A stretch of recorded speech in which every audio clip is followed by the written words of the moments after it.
ما شاء الله لا حول ولا قوة إلا بالله العلي العظيم. حسبي الله نعم الوكيل نعم المولى ونعم النصير. وأفوض أمري إلى الله إن الله بصير بالعباد. الصلوات. اللهم صل على محمد وآل محمد. الحمد لله الذي لا يبلغ مدحته القائلون ولا يحصي نعماءه العادون ولا يؤدي حقه المجتهدون. والصلاة والسلام على أشرف الأنبياء والمرسلين حبيب إله العالمين بالقاسم محمد.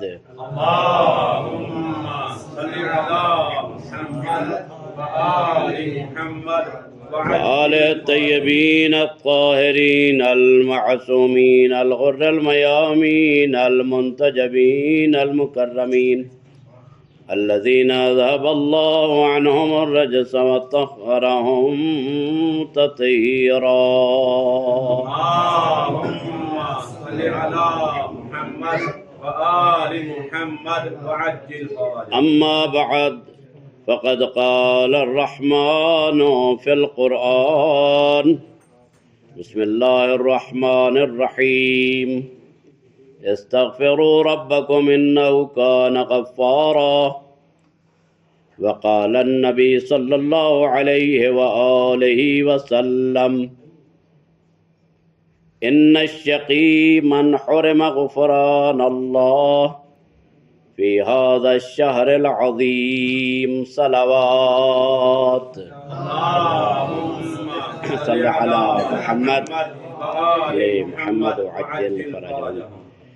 خداوند متعال کی درگاہ میں دعا ہے خدا ذوالجلال ہمیں ماہ صیام کی برکات سے مالا مال فرمائے.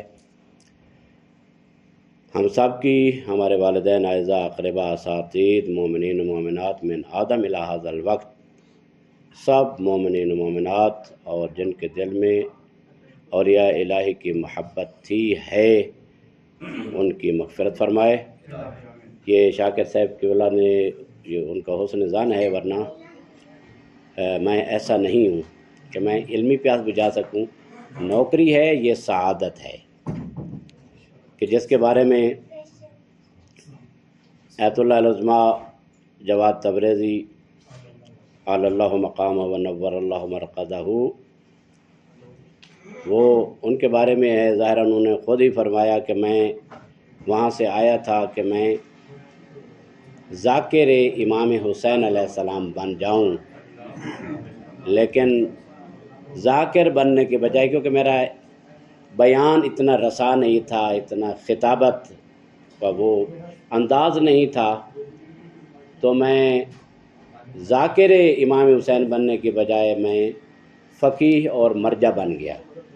یعنی گویا کہ وہ اس مرجعیت پر ذکر امام حسین علیہ السلام کو ترجیح دیا کرتے تھے. تو یہ ہمارے لیے ایک سعادت ہے، خوش بختی ہے، ورنہ آپ کے سامنے ایسا ہے جس طرح کہ سورج کو چراغ دکھانا، اور چراغ بھی کیا ہے، کچھ بھی نہیں ہے. بہرحال یہ سب باتیں میرے لیے پہلے قابل عمل اور اسوہ نمونہ ہوں، پھر آپ سب کے لیے ایک باواز بلند صلوات سے سارا صلی علی محمد وآل محمد وعجل فرجہ. ماہ مغفرت ہے، غفران. ہم ان الفاظ سے تیزی سے گزر جاتے ہیں. سب سے پہلے میں خود کہ جو آیات استغفار کے بارے میں آتی ہیں یا مغفرت کے بارے میں آتی ہیں یا غفران کے بارے میں آتی ہیں، تو ہم ایسے ہی گزر جاتے ہیں، ان پر غور و فکر نہیں کرتے. مغفرت، غفران، یہ عربی کا لفظ ہے. غفرا، یغفرو، مغفرت، مغفر، یہ عربی ہے. غفرا اس کا مادہ ہے. تو اس خود کو اور اس ٹوپی کو جو جنگجو اپنے سر پہ رکھتا ہے اس کو کہتے ہیں مغفر.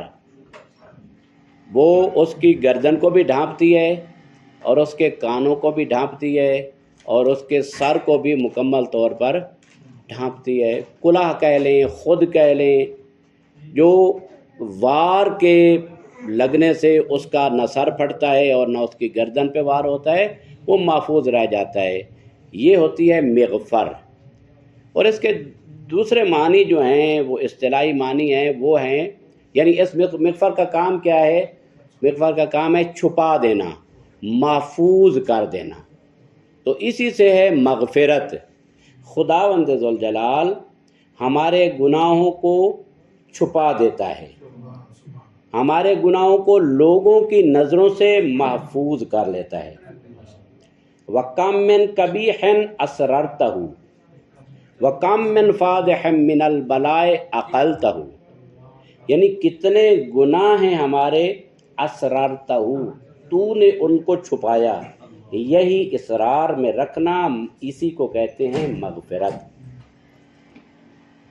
اور پہلے بھی ایک مرتبہ میں نے یہیں پہ عرض کیا تھا، ایک عظیم عالم دین کا یہ قول ہے کہ جب ہم اس کو دہرانا یہ عبادت میں شمار ہوتا ہے، ورنہ مجھے یاد ہے کہ میں نے اسی جگہ پر عرض کیا تھا کہ جو ماہ رمضان ہے، اس کو ایک تو اکیلا نہیں پڑھنا چاہیے کیونکہ اللہ کے ناموں میں سے ایک نام ہے۔ سبحان اللہ۔ ماہ مبارک یا ماہ رمضان یا رمضان المبارک سے پکارنا چاہیے۔ اور رمضان کا معنی ہے جلا دینا، جلا دینا۔ بسم اللہ۔ تو ہم جو چیز جلاتے ہیں، یہ کپڑا ہے یا کوئی ایسی چیز ہے ہم جلاتے ہیں، تو اس کی راکھ یا اس کا اثر جو ہے وہ باقی رہ جاتا ہے، بسم اللہ۔ اور ہم اس کو اٹھا کر کچرے کی ٹوکری میں پھینک دیتے ہیں اور اس جگہ کو صاف کر دیتے ہیں، پھر اس چیز کا وہاں پر کوئی نام و نشان نہیں رہتا ہے۔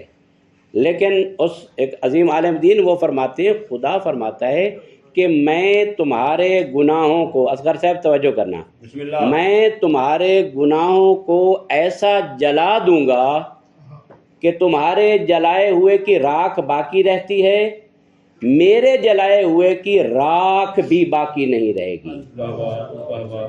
اور ایسا جلاؤں گا کہ تمہارے گناہوں کی جگہ پر تمہاری نیکیاں لکھ کر قیامت والے دن تیرے سامنے مجسم کر دوں گا۔ سبحان اللہ، سبحان اللہ۔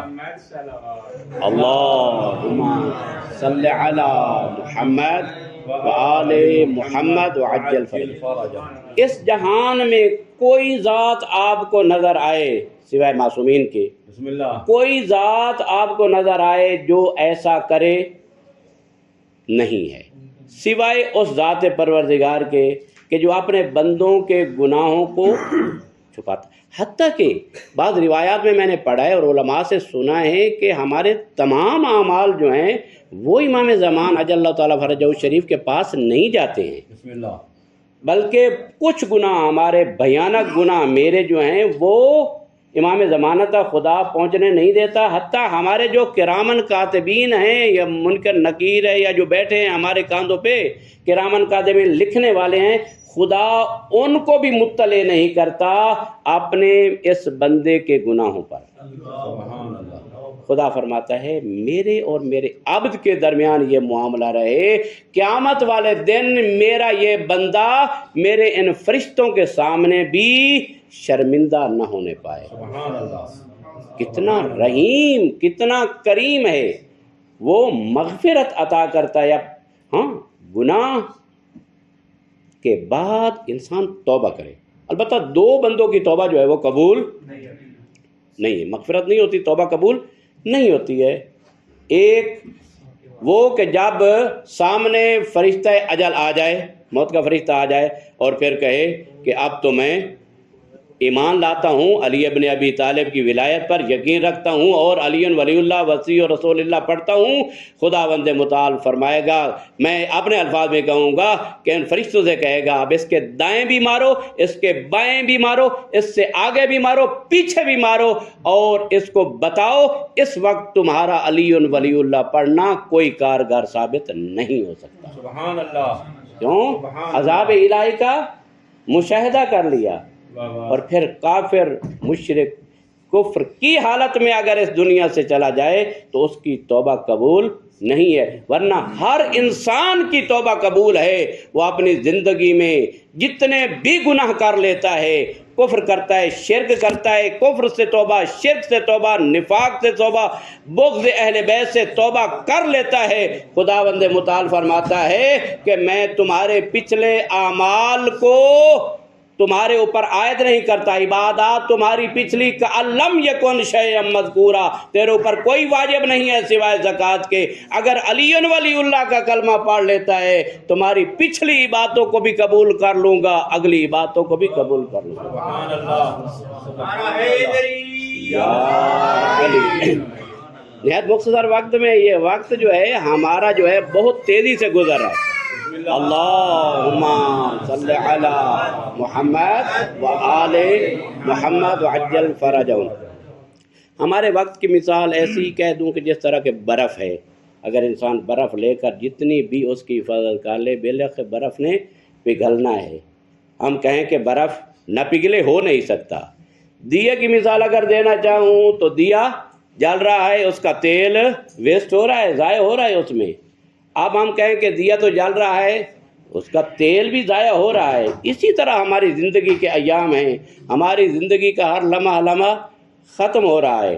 اور اگر انسان کہے کہ نہیں میں نماز نہیں پڑھتا، روزہ نہیں رکھتا، نہیں روزہ رکھتا، نہیں نماز پڑھتا، ٹھیک ہے، لیکن تیرا دو میں سے ایک راستہ معین ہے، دو رستوں میں سے ایک راستہ معین ہے، یا تیری زندگی اوپر جا رہی ہے یا تیری میری زندگی نیچے آ رہی ہے، اس کے علاوہ اور کوئی نہیں۔ فَمَاذَا بَعْدَ الْحَقِّ إِلَّا الضَّلَالُ، حق کے بعد اگر سید حق کے بعد کیا ہے؟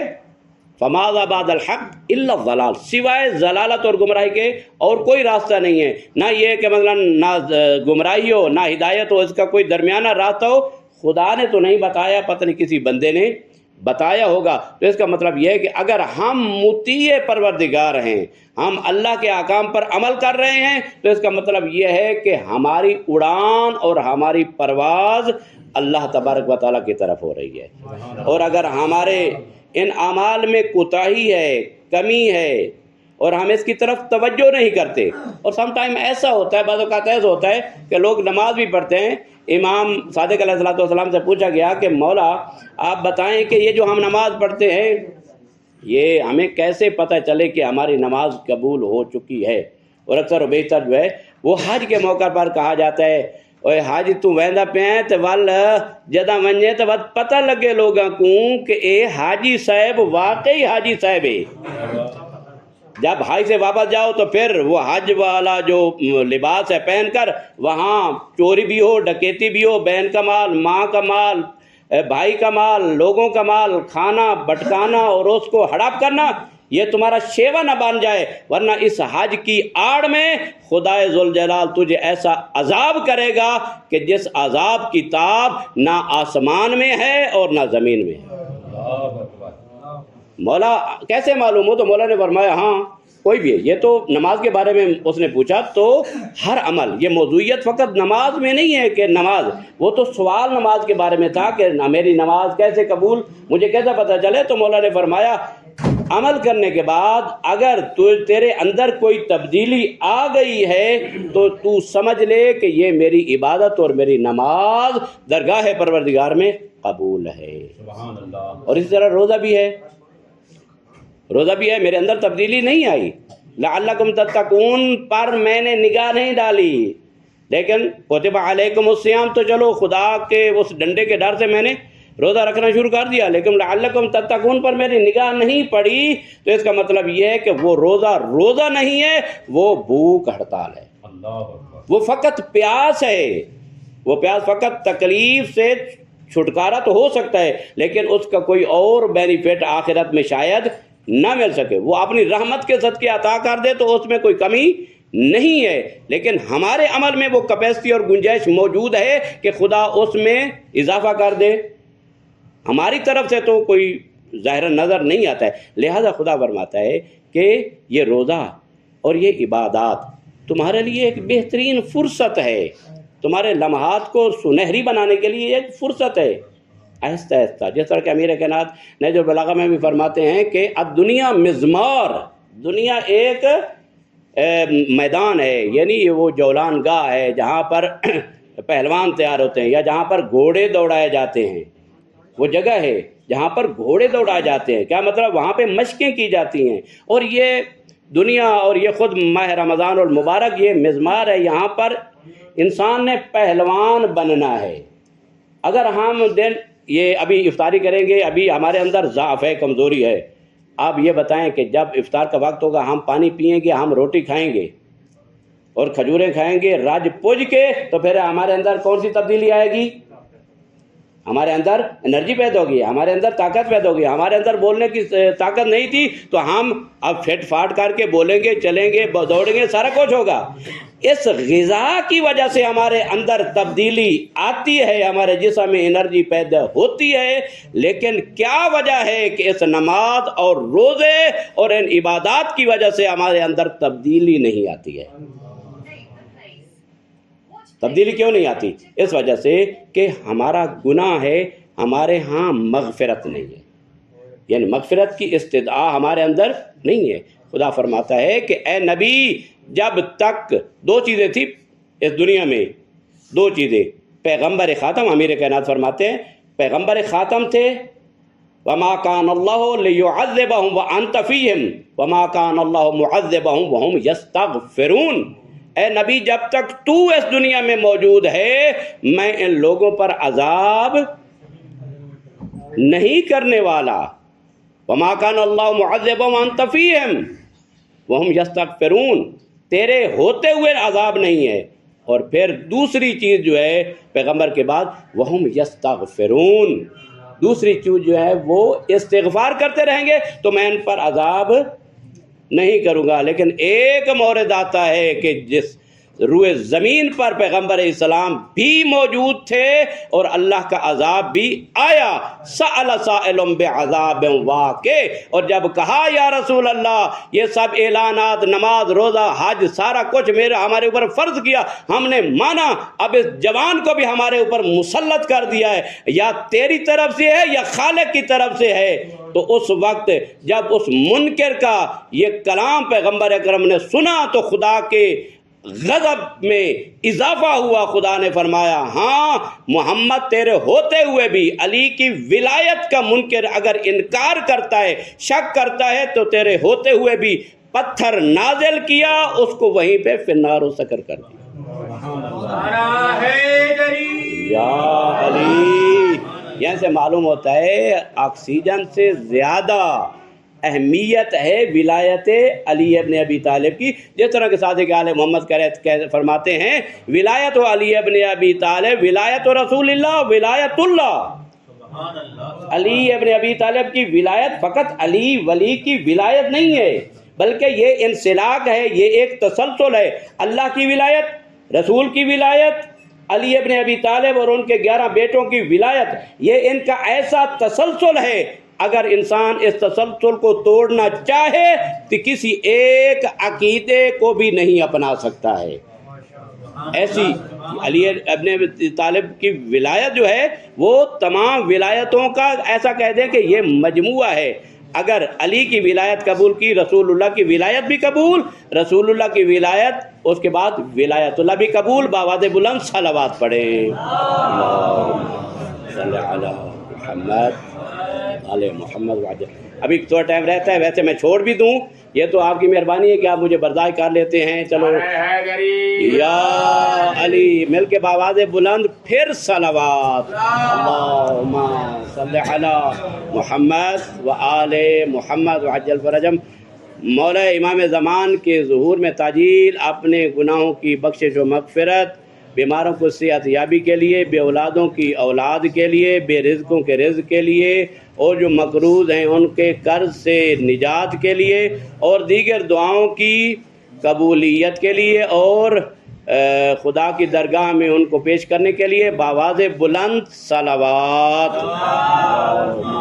صلی علی محمد وآل محمد وعجل فرجہم۔ لہذا ہمارے پاس یہ بہترین موقع ہے استغفار کرنے کا۔ وبالاسحار ہم یستغفرون، کیا ہوتا ہے کہ ہم ایک مرتبہ استغفر اللہ زبان سے بھی پڑھ دیں اور دل میں بھی میں شرمندہ ہو جاؤں کہ میں نے کون کون سا گناہ کیا ہے، خود اپنی تنہائی میں بیٹھ کر، نہ کہ لوگوں کو بتاؤں کہ میں نے کون سا گناہ کیا ہے۔ خدا نے فرمایا ہے کہ اپنے گناہوں کو تم آشکار نہ کرو، اور اگر کسی میں گناہ دیکھا ہے تو اس گناہ کو بھی چھپاؤ، اس لیے کہ انسان نیک اور اچھا انسان خدا کی صفات کا مظہر ہوتا ہے، اگرچہ وہ بالکل پائن اور نچلے درجے کا بھی ہو، لیکن مومن صفات پروردگار کا مظہر ہوتا ہے، اور مکمل مظاہر صفات پروردگار تو وہ ائمہ اطہار علیہ السلام ہیں۔ البتہ ان کے شیعہ میں بھی یہ وصف ہونا چاہیے، جس طرح کہ امام سید الساجدین اور امام صادق علیہ السلام بھی فرماتے ہیں، کونوا لنا زینا ولا تکونوا علینا شینا، اے شیعو ہمارے لیے باعث فخر بننا، باعث ننگو آر نہ بننا، بآواز بلند صلوات صلی علی محمد وآل محمد وعجل فرجهم۔ یہ 18 رمضان المبارک کا دن اور آنے والی رات جو نہایت ہی غم کی رات ہے، نہایت ہی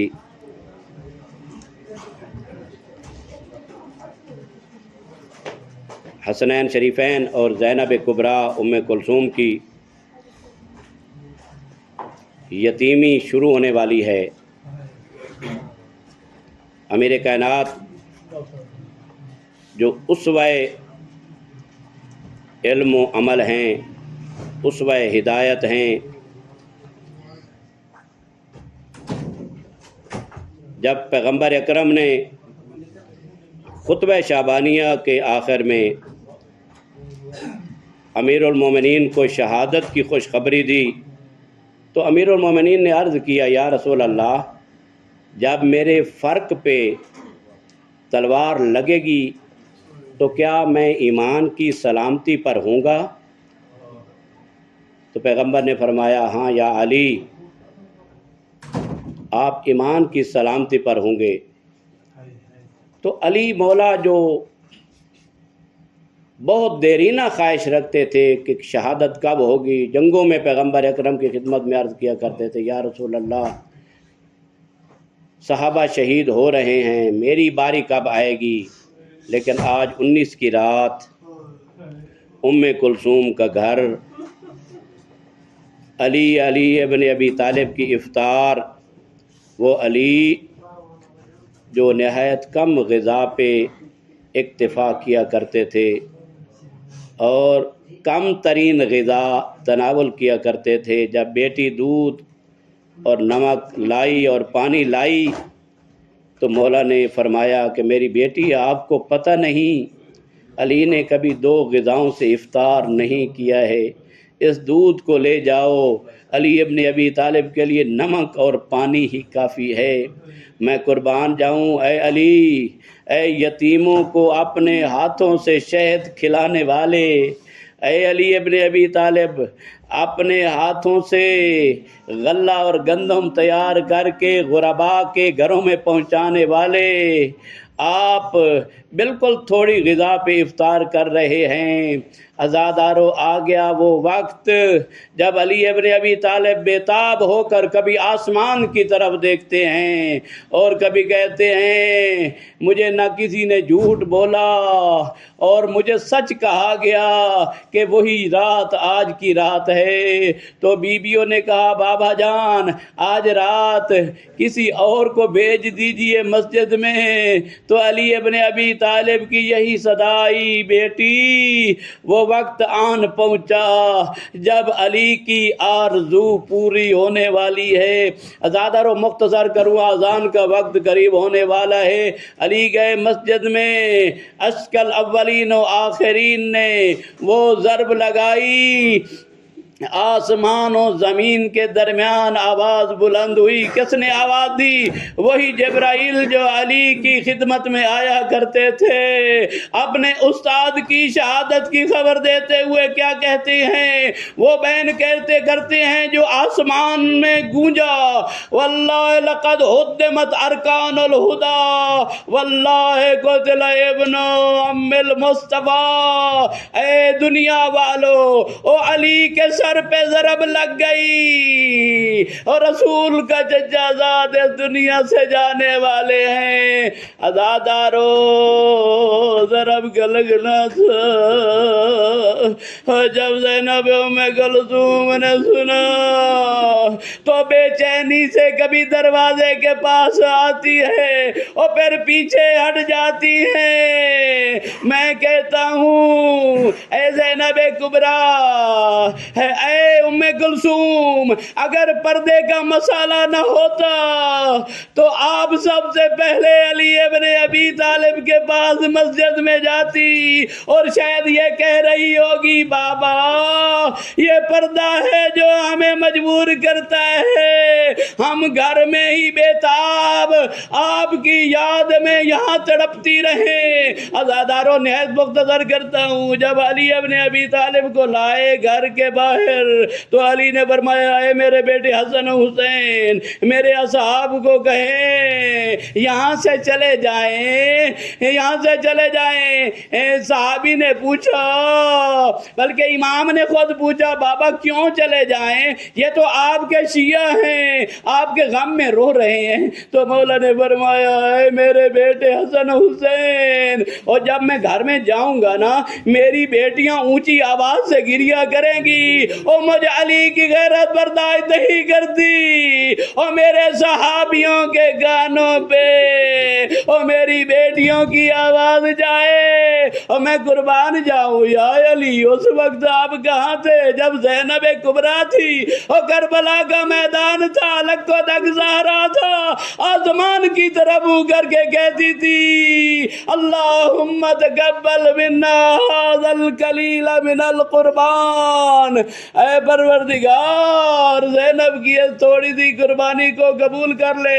نیت مختصر کرتا ہوں. جب گھر میں آئے حسن رونے لگے، بہت تسلی دی. جب حسین روئے تسلی دی، لیکن جب زینب روئی تو علی نے تسلی نہیں. علی کی آنکھیں اشک بار ہو گئی اور شاید وقت یاد آ گیا کہ یہ میری بیٹی ہوگی، تن تنہا رہ جائے گی. الا لعنت اللہ علی القوم الظالمین وسیعلم الذین ظلموا.